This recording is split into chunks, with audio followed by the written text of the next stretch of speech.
I've been falling all my life and people wonder why I'm down to earth. This is Adversity University. If you waiting for somebody to feel sorry for you, then you failed already. Success is best of those who've been grounded first. Cause ain't nobody gonna feel sorry for you. Now what are you willing to do? The only thing that separates a winner from a loser is perseverance. And this is Adversity University.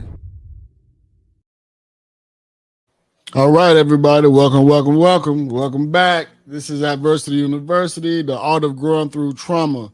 This is a series of learning how to grow through things, right? And specifically, we're going to be talking about trauma. So this episode, we will be discussing the power of connection, which is, I've been waiting on this because this is a good lane to stay in with Natalie. So, definitely open your ears, stay to the end. You're going to get some good information about the art of growing through trauma, right? So, let me introduce myself. If you don't know who I am, I'm Cody Martin, a.k.a. Cody Motivation. I'm here with counselor extraordinaire Natalie Alexander, who specializes in trauma and relationships. She does a really, really good job of what she does. And this topic, the power of connection, it speaks to a lot of those things. So without further ado, let me just introduce the topics and we're just going to dive right in. So the topics that we're going to go over today, guys, it's going to be the importance of relationships in trauma recovery, how to build healthy, supportive connections, navigating trauma in relationships, and rebuilding trust and intimacy after trauma. Now, these are definitely some important topics as it relates to just, growing through trauma. Hence growing through, right? So when we've experienced certain things, and they become the norm for us, and it becomes second nature, how we respond and how we show up to things. A lot of time it has something to do with some type of trauma that you've experienced, and in experiencing that type of trauma, you as adults, as humans, we enter into relationships, right? Whether it's a romantic relationship, whether it's a friendship, whether it's a business relationship, and we bring a lot of that baggage with us. And then when you talk about connections, right, just connecting with an individual, that can look, a multitude of different ways. And we have to recognize how we show up in different relationships as well as how other people show up in those relationships. But the person who knows, right, the person who has the knowledge wins, right? Well, if they apply. But the person who has the knowledge, they win, right? Because if you're more informed on trauma, what that looks like, triggers, what that looks like, the response and the reactions, what that looks like, then you'll know, like, okay, well, if you're in a situation, in whatever relationship, you can feel like, okay, well, this not me, or yeah, it is me.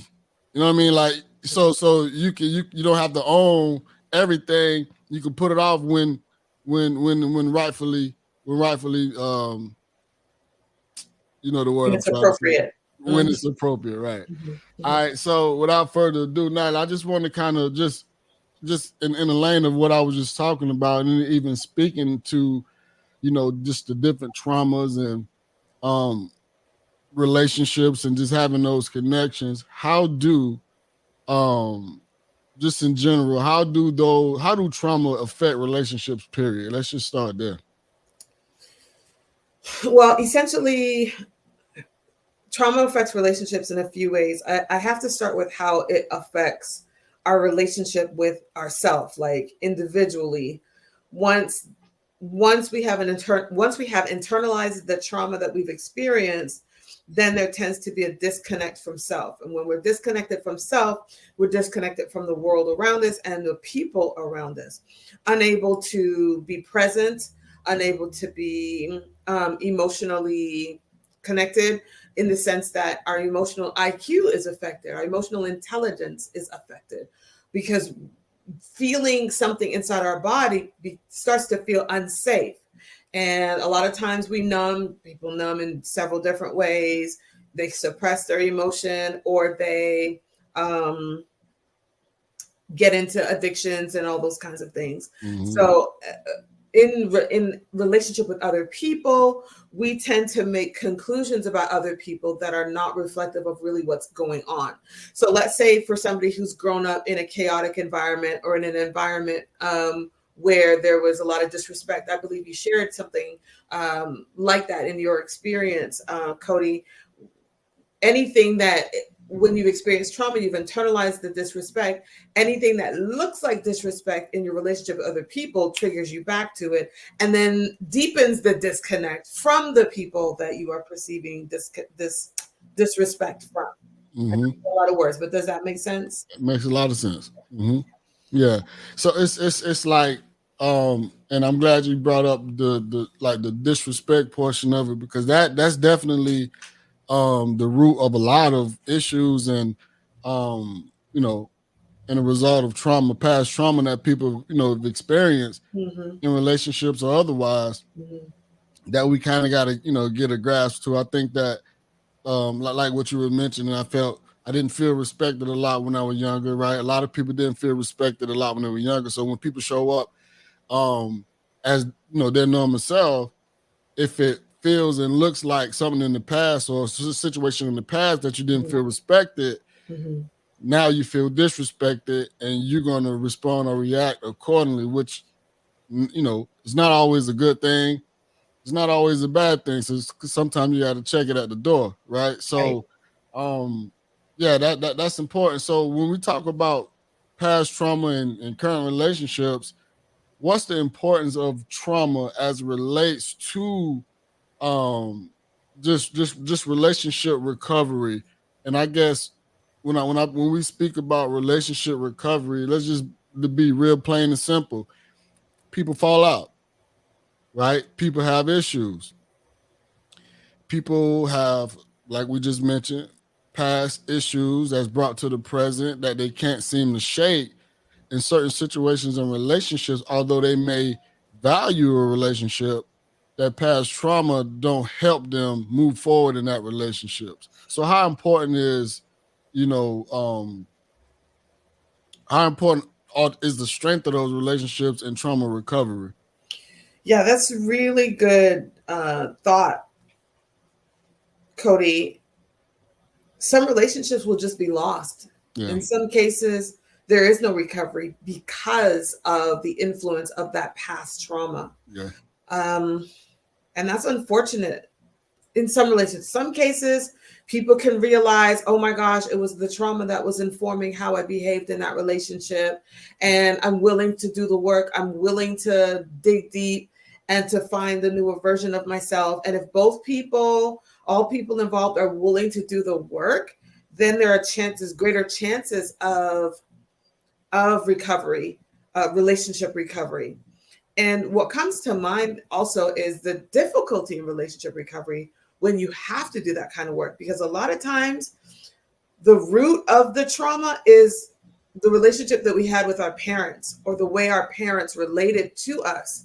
Because we in romantic relationships, let me just qualify, we invariably impose that trauma on our romantic partner when we're not healed. And if our partner is not healed, then the wound is worse and the recovery is that much harder because of the level of vulnerability and sensitivity that particular relationship held. It's a long road and it's a road of honesty, transparency, and vulnerability. And it's difficult. It's possible and it's doable with the right support systems in place. And I think approach is very important. Like, how do you?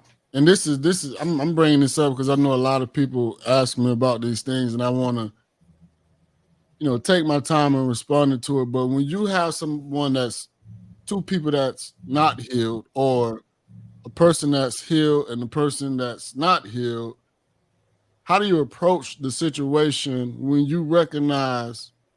When the person that's healed recognize the person that's not healed, right? And you see a problem, but how do you approach that situation when you clearly understand what the issue is, but that person can't clearly see it or understand it? How do you how do you approach the situation to be able to try to remedy whatever the problem may be, or, you know, be there to support that person? It depends on, I want to say that it depends on the kind of relationship, whether it's a friendship, a marriage, a romantic relationship. I think ultimately you need to decide how you want to proceed in the relationship. Because if the person cannot see, the unhealed person cannot see, and they're not connected to their trauma and how it's influencing and informing their relationship with you, you have to decide, are you in for the long haul? Because it's going to be hard. Mm-hmm. And do you want to support them? Do you want to work through it? Do you want to love them? Because they might resist it the whole way and for the rest of their lives. And, you know, like I said, it depends. You're married to them. Okay, so you're committed to the marriage. You're committed to the relationship. If it's a friendship, you can kind of take a break or intermittent. Just let them know that, hey, it wasn't me. And you might want to talk to a therapist. Hey, like, you know, of course, with empathy, but of course, with boundaries. Once again, this is if you want to stay and stay for the long haul in the relationship. You know what's important to me? And as I'm sitting here listening to you and even just kind of following the question that I asked you,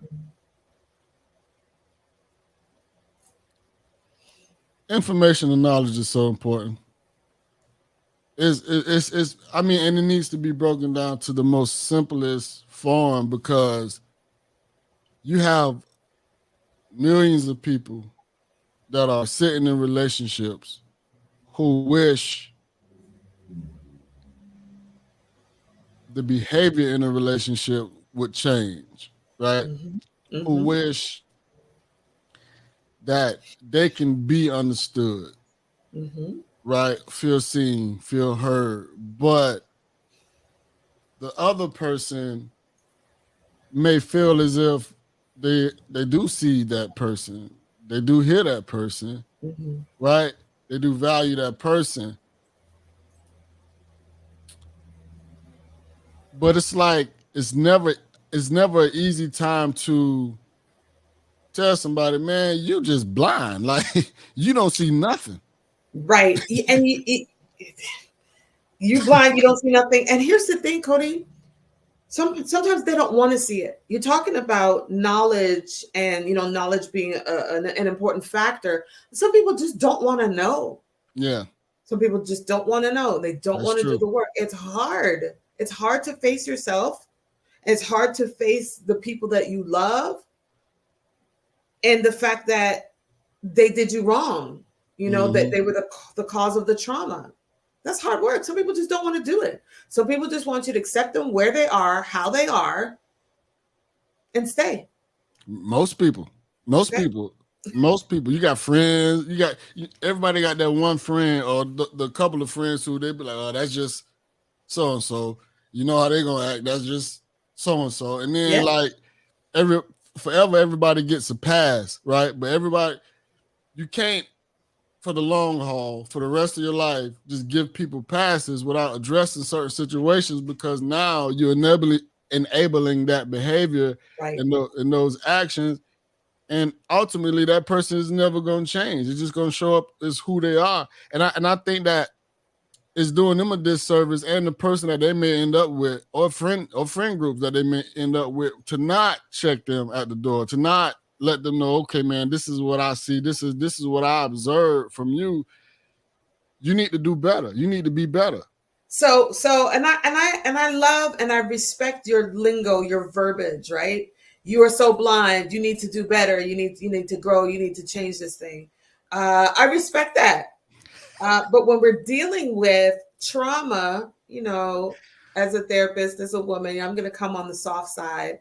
I'm going to lead with curiosity. Did you notice that whenever I such and such, you do that? Mm-hmm. Did you notice how the room froze when you went off like that? Mm-hmm. What's up with that? Well, no, I just feel like, okay, well, we're not going to take much more of that, because that is not cool. And you might find yourself not being invited to certain things because we don't tolerate that. Right. That's boundary setting. That's bringing awareness. And you give that person the opportunity to choose whether or not they want to be a part of that friend group or if they want to just go down the road that they're on. Mm-hmm.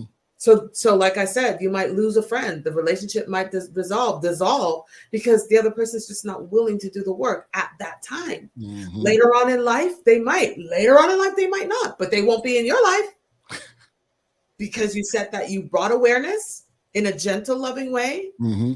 in a curiosity way. And if they want to think about it, they will come back to you. And you did your part. You did your due diligence for yourself and for the relationship. Yeah, I like that approach, and I like that approach that you, that example that you just used, especially with just kind of being on the softer side, asking people questions. So I would put it back in your court and say, okay, at what point do you ask those? At what point do you approach that person in that way? Do you do it around people, or do you do it in a more safe space? Because you realize that it's trauma, and trauma healing involves a level of vulnerability. We all know that vulnerability is very, very uncomfortable, and accountability is super duper uncomfortable. So we never want to do it around people, in a group of people where they're going to feel like they're feeling attacked or on the spot and get more defensive because then their wound is put on display and they're going to get defensive, right? And turn up probably a little bit more. So, hey, let's just go out for lunch, or let's just sit on the park bench and let's just talk, or I just got a couple questions for you. I want to sit and talk about what happened last time. Or I just have some feelings about, the last few times that we had that conversation, we had that argument. And you always want to lead with, I really value our friendship. I value our relationship. I love you to the moon and back. This right here, what happened that time? Like, why? I was so upset. Like, I couldn't sleep. What's up? Right. Because as you lead with your own vulnerability and empathy, it softens them up and it gives them the opportunity to feel safe in this particular relationship. And then, of course, the opportunity to choose whether or not they want to respond with vulnerability or not. They could straight up tell you nothing. I don't know what you're talking about. Why are you making this about me? They could go that route. Yeah. And it could be a matter of them not being ready or just the unwillingness to do the work. Yeah. And you see, that was a perfect example. And as you were talking, I'm sitting here thinking about the opposite response, the opposite place, right? You approach them in a crowded space. You approach them without being vulnerable. How would that response be then, right? You're going to get now that person is going to become triggered, right? Yeah. Hence detaching the trigger away from trauma, right? You got to be in a safe space. You have to approach that person in a way that they can receive it and be willing to be vulnerable. Because most times when you're in a safe space with somebody, right, and you verbalize and you vocalize what it is that you need to, you definitely have to approach it, you know what I'm saying, like with kid gloves. You have to, call yourself out on certain things first, right? Mm-hmm. Validate that person next, right? Yeah. Make sure that person feels seen and heard, but also let them know, look, I ain't trying to come at you crazy. I'm not trying to, disrespect you. I'm not trying to even demean you. I'm just trying to understand like what's happening, right? But when you jump in like, hey man, in the crowded room, what's up? Now that person is like, who you think you're talking to? That part. Like in front of all these people, now you trigger. Now they gotta, respond in a more tough way, right? So that they can feel not less than, right, but more of the superior as opposed to being inferior, and then that creates, a conflict, which is why, I love to stay there because, I love just to speak on just the trauma response. You know what I'm saying?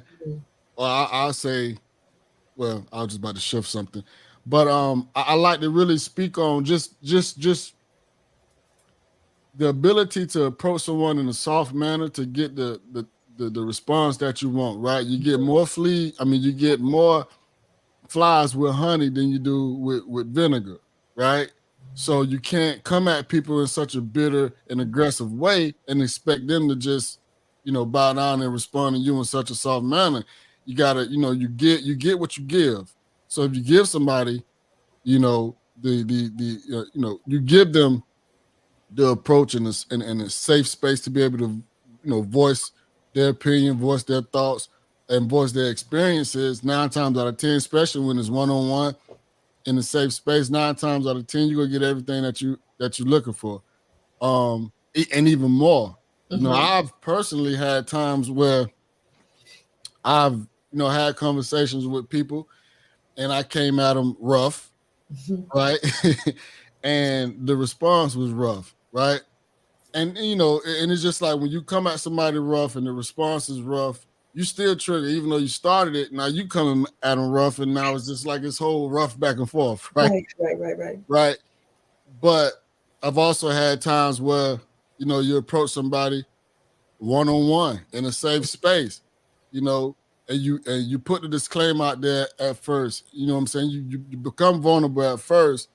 I've done that and still came off rough, and it was received totally different. So it's about the environment that you are addressing these situations in, and really, just to be honest, the topic of discussion. A lot of people can't have certain discussions around people. They have to be in a safe environment to really open up. Man, you know what? I was hurt, man. Like I responded like that because I was hurt, man. Like, you know what I mean? But or I felt disrespected. I felt whatever the case may be. My mind was all over the place. Your mind gonna be all over the place when there's a million people around, and when you trigger about something and somebody coming at you in a way that you can't process fast, you're gonna continue to be, what I'm saying, in that anxious space, which never results in anything positive. More so negative, that you always feel like you have to go back and fix. So we're not in the business of fixing everything that we do, right? We need to be more proactive than reactive as it relates to, triggering people and causing the traumas and things like that to come out. But that, go ahead. I'm sorry. Yeah, I want to say that there's something to be said for knowing the person that you're approaching also. Yes. Knowing their personality. Who are they? Even verbiage to use, like certain words that might trigger them, even though you mean well. You have to know who you're dealing with, the kind of person that they are, and what works for them. Yeah, no, that's true. That's true. So we were just talking about, building healthy and supportive connections. So let's kind of stay right there, just because we're talking about triggering somebody and how they respond with trauma. But let's talk about long-term relationships as it relates to, the individual that we can't seem to navigate, but we love this person. Like, we care for this person. But this person is who they are. We all got that person in our family. We just mentioned it, our family and our friend group, that we just can't stand sometimes, but we love that person, right? Mm-hmm. And I know everybody's not open to everybody's not always open to going to get therapy, right? Everybody's not open to talking and speaking to strangers, right? So you then have to become the therapist for that person, whether you're a therapist or not, right? Ish. So it's right, ish, right? So it's about like learning the approaches, but we speaking on long-term connections. Like, how do you cultivate that relationship to build a stronger connection long-term? Safety. I mean, if we're talking trauma, safety is always going to be the best environment when it comes to long-term relationships and connection with people that have experienced past trauma. Safety and patience. Patience, so that the person can start to really pay attention to how much you see them, how much you really care about them. Mm-hmm. But here's the thing, like, there has to be some kind of integration of therapy on some level. If it's not going to be a human being, let's go to Equine. Let's go to like a ranch or something. I hope I said that correctly. Yeah, let's go to a ranch. Let's go ride a horse. Let's get a dog. Let's go somewhere where you can start to reconnect with yourself. Mm-hmm. And then, see what's in front of you, touch what's in front of you, make connection. That's just going to be the word for today, I guess, with the person that you're long term with, so that you can start to see like, oh my God, like I went off yesterday. They're not going anywhere. They're here, not because they're dumb, not because they're a doormat, but because they really, really love me. Mm-hmm. And the other part of it is self-love also, because we cannot stay in a relationship as the one healed or as the one unhealed if we are not loving ourselves. If we have not learned to love ourselves, it's going to be torture. I don't know if you've ever experienced this. I know I have, where people are like, Natalie, I love you. And I'm like, I don't even know what that looks like. I don't know what it feels like. What are you talking about, Willis? And it wasn't until I realized I started to love myself. Yeah. And really connect to like, man, like I'm dope. And all the things, self-love, eating on time, going to sleep on time, giving myself an opportunity to feel anxious when I feel it and not judge it and not judge myself. That now when people express their love and care for me, it's like, oh yay, thank you. I can receive it. I recognize it because it's something that already exists in me. Yeah. So back to the question about, in a long-term relationship, it's already has to exist in yourself, that long-term relationship and commitment and loyalty to yourself, so that you can recognize it in the people that are also loving you and also committed to you and the relationship with you. Yeah, no, that's important. That's important, Natalie. How do you navigate trauma? Let's I know I was kind of general with relationships. I put out a few examples: business, friendship groups, romantic relationships. But I want to stay in the lane of romantic relationships. A lot of people want to hear that, right? A lot of people want to talk about that. And a lot of people are in situations where, their significant other, they deal with trauma. And their significant other don't know how to navigate the space. They're not necessarily against therapy, but they're not necessarily for it, right? How do you navigate trauma in relationships, whether it's the man, whether it's the female? How do you navigate that? Everybody come from different backgrounds, different upbringing, and they show up different. It's different between like, because there's it's a couple different buckets, right? You have a bucket of boyfriend and girlfriend. You have a bucket of husband and wife, right? The bucket of boyfriend and girlfriend, these individuals don't necessarily live with each other, or may, right? Husband and wife, they live with each other. They share the same space. So you see that person from the moment you wake up to the moment you go to sleep. In the boyfriend and girlfriend bucket, you can talk to that person on the phone till they go to sleep. You could call that person in the morning, but you ain't necessarily waking up with that person. You're not going to sleep, with that person, not necessarily, right? So I said all that to say, everybody is completely different. Everybody has their own patterns, their own direction that they like to go in, and certain things inside the house. And this is what I'm going at about the house, but certain things inside that home triggers that person, right? Knowingly and sometimes unknowingly triggers that person on certain behaviors that occur, certain things that don't happen within their home. How do one navigate that space? There are some things that you will have to accept. Yep. It just is what it is. It just is what it is. That's just who they are. That's just what it is. That's just how the household is. And accept it as humanity, and it's part of the relationship. And choose for it not to rattle you. Because it's important for you to know, like, your partner, that they love you, that their intention for you is positive. It's all good for you. That is where you need to choose to believe that they're all for you. And I'm not asking you to choose the belief, pull it out of the sky. You spent X amount of weeks, months, years with that person. They have demonstrated enough evidence for you to be able to say, okay, they're my rider. They're not going anywhere. They're committed to me. They love me. They put up with my shenanigans. I'm going to trust that whenever she or he did or said XYZ, it was just them being them. It wasn't them being against me or trying to dig up some old wounds or trigger my trauma. They love me. I'm just going to choose to believe otherwise. And let me tell you, the more we choose to believe their positive intention for us, the deeper the bond grows and the weaker the trigger becomes.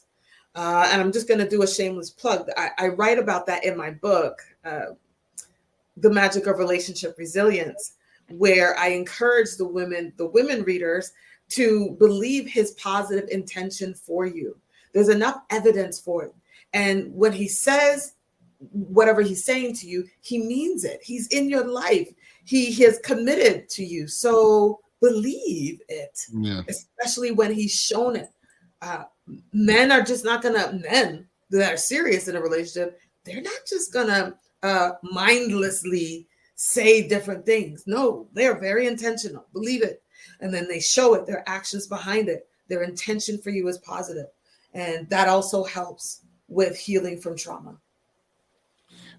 So to stay on that topic, right? Especially with saying about men being intentional with their words, but and I had to reiterate that, and I want you to reiterate that again, because a lot of times the women don't believe those words. It's just like the man is just saying something, like you just saying that because you're supposed to, or you're just saying that because you're my boyfriend or you're my husband. Like, at what point do we, first of all, stop saying that and believe the words that are coming out of the man's mouth? Because if you don't believe what's coming out the man's mouth, the man's gonna stop saying it. Facts. You know what I'm saying? So, like, let's talk about that real quick, because real quick. That's trauma on the female side. Yeah. You know what I'm saying? And that's past trauma with possibly other men telling them things that they just wanted to hear and never really meaning it. But now you're finding a man that actually means something, with 100% intention, and you just letting it, fall by the wayside just because of your past trauma and beliefs. Yeah. Okay. So what we got with that one now? How that's a space now, because it's a lot of them out there dealing with that. Yes. We have to remember, ladies, that men are human too. They have feelings, okay? Mm-hmm. And as intensely as you are feeling about this guy, he is feeling that way also. It will not look the same way it looks, coming from the woman. And we have to just be honest with ourselves and just and really connect what you have observed with what he has said. Because truth be told, people could say whatever they want to say to get whatever they want to get. We really just have to take the time to not only integrate how we feel about the thing, but really what we've observed and the choices that we have made and what he makes, that brings the whole puzzle together. Mm-hmm. Because words are not enough, right? Right.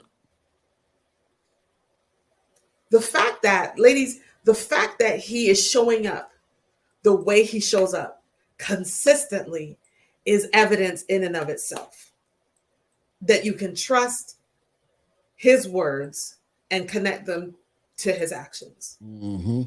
Men are creatures of habit. They're creatures of patterns. So you look for patterns and trust it.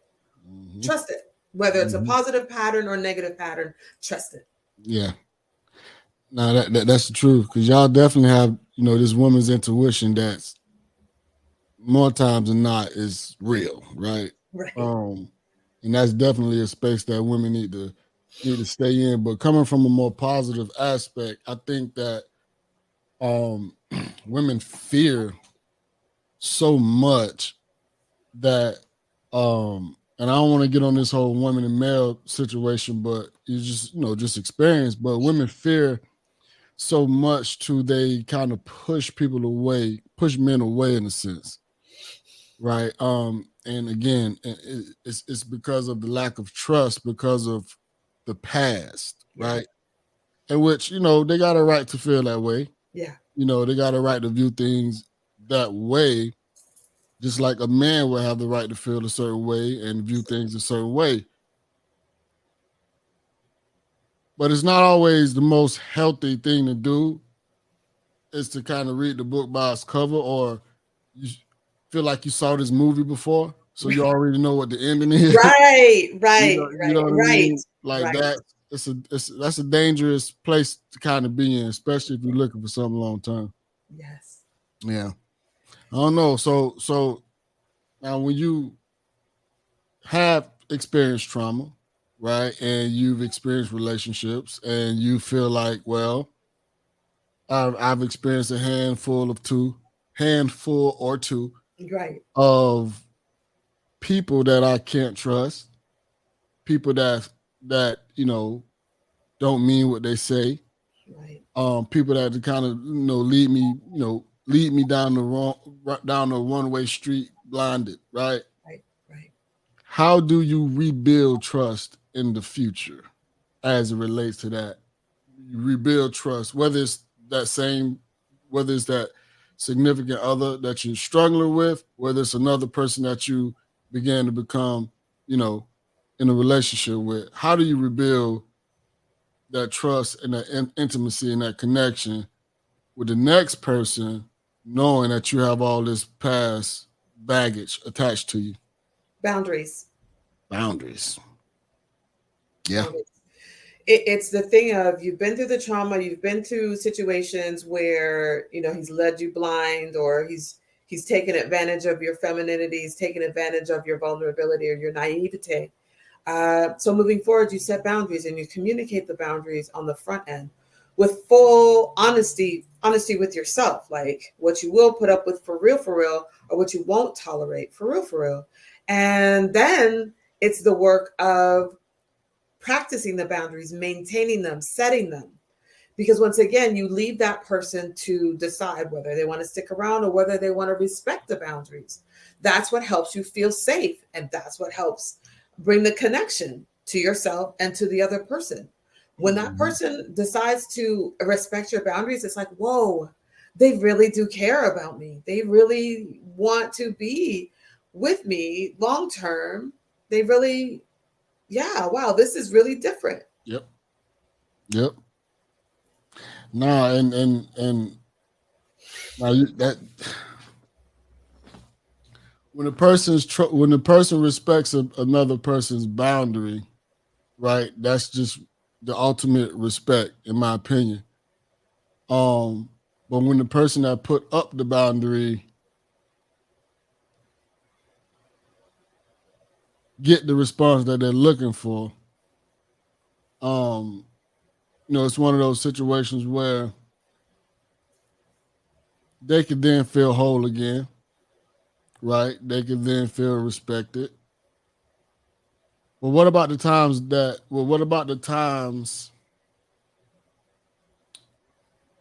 the person on the opposite end respects the boundary, but the other person does not receive that respect? Well, that would be an example of the unhealed person. This kind of thing, trauma recovery and relationship, it takes time. Having the difficulty in receiving it. And this is once again where a therapist really is helpful. I have several clients who have experienced what you've described, right? found a person that really cares about them and is willing to, stay for the long haul, but the other person is so fearful. That word, which is so on point, so fearful to take the chance that it's like, I just can't. No, there's resistance, there's pushback. And me as a therapist, it's like, we can't keep pushing back. There's only so much more pushback that is allowed. And then once again, the encouragement is the choice to trust, the choice to trust. I need to speak to the level of anxiety that is the uptick in the person that is healing from trauma in this healthy relationship. Because the brain, the amygdala, has been so accustomed to being anxious in this unsafe environment that when safety happens, it still does the uptick. It's still like oh my God, what is this? Looking for the threat. Keep in mind that before the traumatic thing happened, everything was safe. Then the trauma happened. Then, trauma, living life, trying to survive. Then safety happens, right? Which brings you back to, oh my God, is this safety the same thing as that safety before the trauma happened, if that makes sense? Mm-hmm. So being able to have that time to really sit in the safety of it, sit in the anxiety of it, okay, and just realize, okay, no, I am safe. And the whole grounding exercise, I'm with this guy. He really does love me and care. He looks at me. He sees me. He cares for me. He handles me with so much gentleness. That, okay, I'm going to lean into the goodness of all of this and accept it and receive it. Here is where we engage the prefrontal part of our brain, the executive function of our brain, and choose to lean into and accept what we are being offered. Yeah.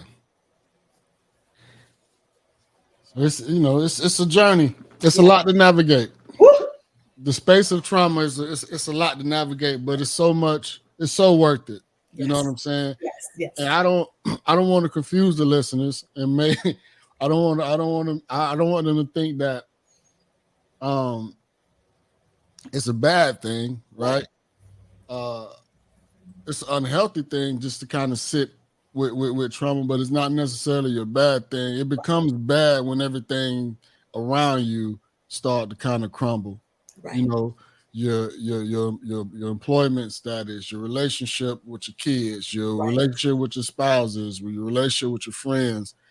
Like when you start to see those things kind of, diminish, it's really it's time to start pointing the finger at yourself. Right. Just doing the work. Just do the work. It's hard work sometimes, but sometimes it's great work because the rewards are so valuable. Excuse me. They're so valuable and they're long lasting. The rewards are long lasting. Yes. But just like anything, it definitely long lasting. But just like anything, you can always relapse, right? Good point. You don't want to go there, because it's just like that drug addict or that alcoholic. You know what I'm saying? When you're around all the triggers, right? For an alcoholic and a drug addict, the neighborhoods, the liquor stores, those things are triggers, right? So if you're around those environments, it's easy to relapse. But when you're around a more positive environment and those things are not plentiful, then you're more than likely to keep on the journey that you're on from a positive aspect, right? Successful manner. Mm-hmm. But we have to know that there are certain things that triggers the trauma, right? Hence, having to detach the trigger away from the trauma, right? There's a lot of things that environmental, relational, a lot of those things are triggers to certain traumas. So it's important. It's important for you to, seek help, lock in with a therapist so that you can identify all these triggers, not just identify the triggers, but also know how to navigate those spaces. And what I mean by that, different coping strategies to be able to cope while you're in these environments for a temporary time so that you can go ahead and, cross that bridge and get back to the other side and not have to go back there. Right.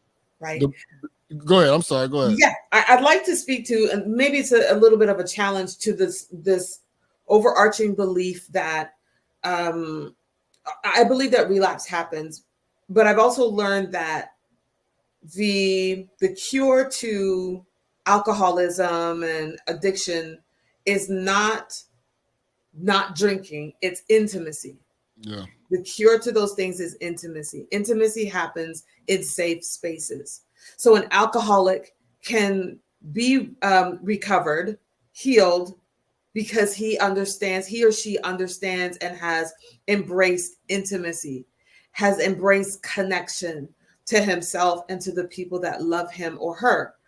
And so he could go back to be around alcohol or whatever and know that, hey, that doesn't bring me the intimacy and the warmth or the comfort that I once longed for. I have it over here in me, and I have it over here in this community that has totally embraced me and accepted me for who I am. I don't need all that. That's no longer a trigger because that trauma, that wound has been healed, and it's not as powerful as it was. You might remember like, oh my gosh, I used to feel blah, blah, blah, but I've made enough choices for the intimate spaces and the safe spaces to create that new neural pathway where it's like that old pathway is gone. Doesn't even exist. It doesn't appeal to me anymore. Yeah.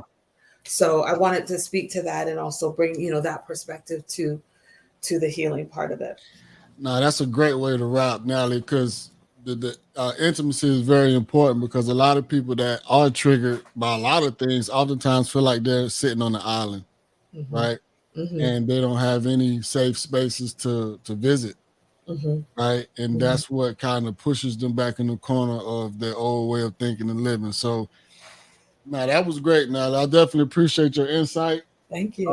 And your expertise. Definitely, everybody. Well, just you briefly plug your book, but go ahead and tell the people about your book that you got. Yes, thank you. It's on pre-sale. Link in my bio, my Instagram bio at Natalie Alexander LPC. It's called The Magic of Relationship Resilience: Empowering Intimate Communication and Wellness. It's for the woman who feels that she's at her wit's end in her relationship and not sure how to interact with her man. There's several helpful tools that will help you reconnect to your man, to yourself, including self-care. Chapter 4 is my favorite chapter. And in order to find out what chapter 4 is, you got to buy the book. You got to buy the book. 10% discount. And just check out the link in my bio. Thank you so much. Yeah, absolutely, man. Good stuff. We definitely go support over here. But y'all be on the lookout. Go ahead and pre-order that. Also, on adversityonline.com, as well as our social media, you'll definitely find a link to be able to join Natalie's support group. Yes. So let's make sure that we continuing to support one another, and we continuing to just to become more resilient day in and day out as we grow as individuals. This journey of life has never been an easy one. However, it's definitely worth it. So everybody on the sound of my voice, always remember that knowledge is power, and shared knowledge is more powerful, and perseverance is the key to overcoming all adversity. So never give up. No matter what life throws at you, keep your feet moving. Focus on the solution, and let success be the goal. Yes. I'm Cody. This is Natalie, and we'll see you next time. When perseverance will meet adversity, then success is right around the corner. You just got to be willing to keep going. This is Adversity University. What's your plan? You gonna keep your feet planted, or you gonna keep your feet moving? And success is the next step. And what you gonna do? Adversity University.